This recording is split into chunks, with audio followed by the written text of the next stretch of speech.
Hello everyone, welcome back. आज हम बात करेंगे cross border merger and acquisition. The topic is related to strategic inform this topic is related to international trade and topic is related to international trade. चलिए start करते हैं आज का video lecture, cross border merger and acquisition. In case of cross border merger and acquisition, two firm belong to different countries. ठीक है, अगर हम merger and acquisition की बात करें तो जो दो फर्म है अलग अलग कंट्री से बिलोंग करती हैं। सिंपली अगर हम एक्विजिशन की बात करें, acquisition means direct investment to purchase existing company और फैसिलिटी। ठीक है, ये सपोज कोई भी एक ऑर्गेनाइजेशन है किसी दूसरी ऑर्गेनाइजेशन को परचेज कर रही है, उसमें इन्वेस्टमेंट कर रही है अपना, तो वो हम बात करते हैं किसकी, एक्विजिशन की। या सपोज कोई फर्म ए है, फर्म ए ने फर्म बी को एक्वायर कर लिया है और उसमें फिर अपना फर्दर इन्वेस्टमेंट लगा रही है, तो वो हम बात करते हैं क्या है वो, acquisition. Acquisition means direct investment to purchase an existing company और फैसिलिटी। ठीक है, अगर हम मर्जर की बात करें, merger is a special type of acquisition in which two firm join and form a new large firm. अगर हम मर्जर की बात करें, मर्जर भी क्या है, एज अ एक्विजिशन जहां दो फर्म आपस में मर्ज हो रही हैं और एक नई फॉर्म में चेंज हो रही हैं। ठीक है, जैसे सपोज दो फर्म है, फर्म ए और फर्म बी। अब क्या करा, दोनों ने मर्जर कर लिया, दोनों मर्ज हो गई and join to form a new large firm, और एक नई लार्ज फर्म में वो उन्होंने अपने आप को चेंज कर लिया, तो उसको हम बोलते हैं मर्जर और एक्विजिशन।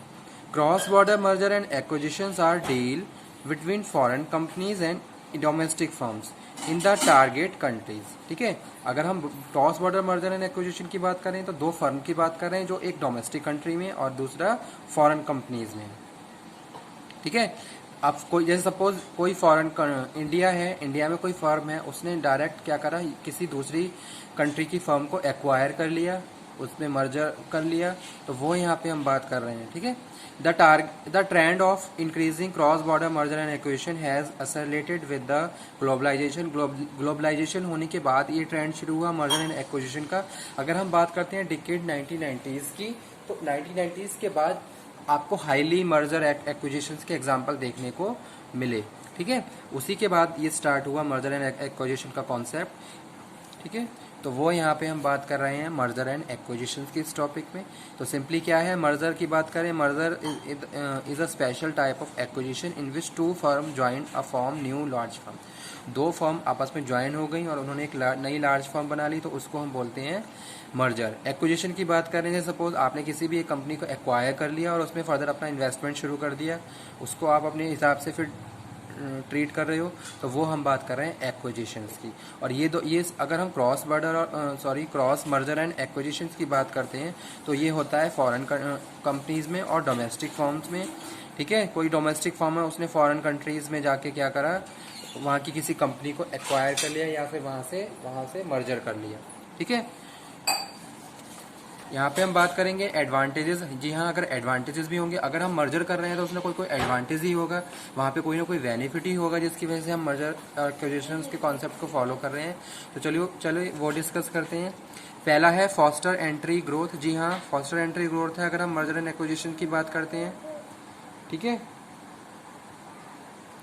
फॉस्टर एंट्री ग्रोथ मतलब जैसे सपोज कोई भी एक डोमेस्टिक फर्म किसी दूसरी कंट्री में जाके एंट्री ले रही है, तो वहाँ पे हम बात करते हैं फॉस्टर एंट्री ग्रोथ के बारे में। ठीक है, सेकंड है क्विक इंक्रीजिंग मार्केट शेयर। जी हाँ, आपका मार्केट शेयर क्या हो रहा है, क्विक इंक्रीजिंग, यानी कि एक साथ मतलब बहुत जल्दी से बढ़ सकता है। क्यों, अगर आप दूसरी दो फर्म आपस में मिलकर काम कर रही हैं तो उसका मार्केट शेयर भी बढ़ जाएगा। ठीक है, और उसका मार्केट शेयर और ज़्यादा एक्सपेंड हो जाएगा। Smooth entry into another markets, यानी कि हम क्या कर रहे हैं, दूसरी कंट्रीज की मार्केट में एंट्री ले सकते हैं with the help of merger and acquisition. जैसे सपोज इंडिया का किसी दूसरी फर्म, जैसे सपोज यूएस में किसी कंपनी के साथ मर्जर हुआ, तो हम वहाँ की मार्केट में एंट्री ले रहे हैं और वहाँ की कल्चर्स को क्या कर रहे हैं, फिर अडॉप्ट कर रहे हैं। तो वो यहाँ पे हम बात कर रहे हैं smooth entry into another markets.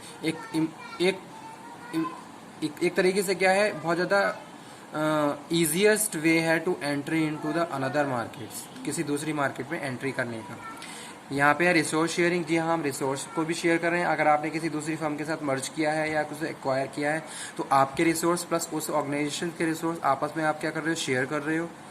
ठीक है। Increasing economy of skill. जी हाँ, इकोनॉमी ऑफ स्किल्स भी बढ़ रहा है। आपका प्रोडक्शन, आप किस तरीके से प्रोडक्शन कर रहे हो, इसी तरीके से दूसरी फर्म, दोनों आपस में मिलकर जब प्रोडक्शन करेंगे तो आपकी क्वांटिटी भी इंक्रीज हो जाएगी। तो वो यहाँ पे हम बात कर रहे हैं।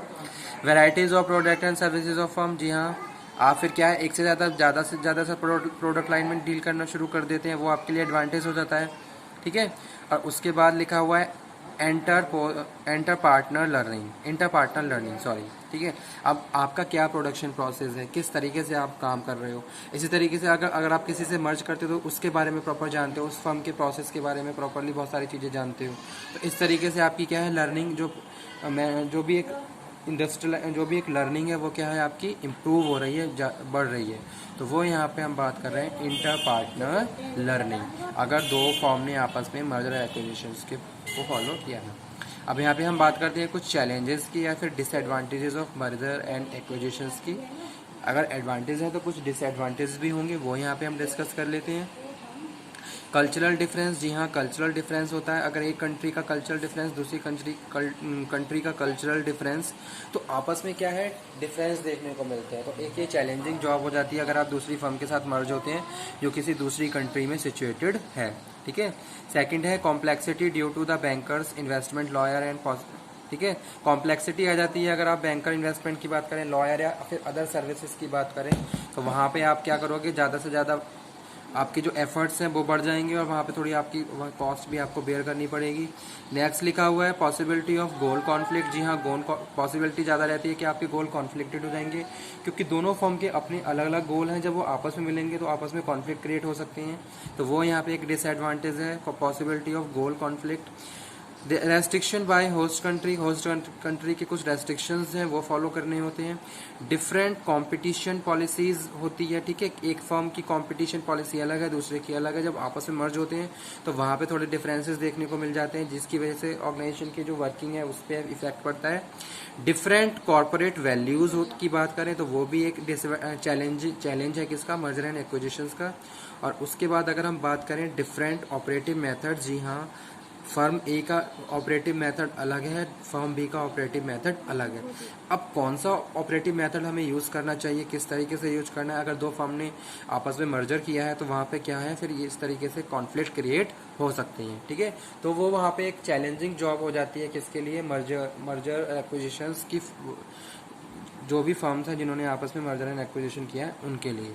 ठीक है, वहाँ पे हमें कल्चर को भी प्रॉपर कल्चरल डिफरेंस भी देखने को मिलते हैं। जो भी हमारे रिसोर्सेज हैं उनमें भी और गोल हैं उनमें भी कॉन्फ्लिक्ट, उनकी वजह से भी कॉन्फ्लिक्ट क्रिएट हो जाते हैं। ठीक है, और बात करें कॉर्पोरेट वैल्यूज़ की, कॉर्पोरेट पॉलिसीज़ की, तो ये सारे ऐसे पॉइंट्स हैं जो किसी एक फर्म के लिए स्पेसिफिक इंपॉर्टेंट रोल प्ले करते हैं। अगर हम दूसरी फर्म के साथ मर्ज कर रहे हैं तो आपस में दोनों के क्या हैं, बहुत सारे कॉन्फ्लिक्ट क्रिएट हो सकते हैं just because of policy, operative method और वैल्यूज़। तो ये थे कुछ challenges of merger and acquisitions के, और इससे पहले मैंने डिस्कस किया था advantage of cross merger and acquisition.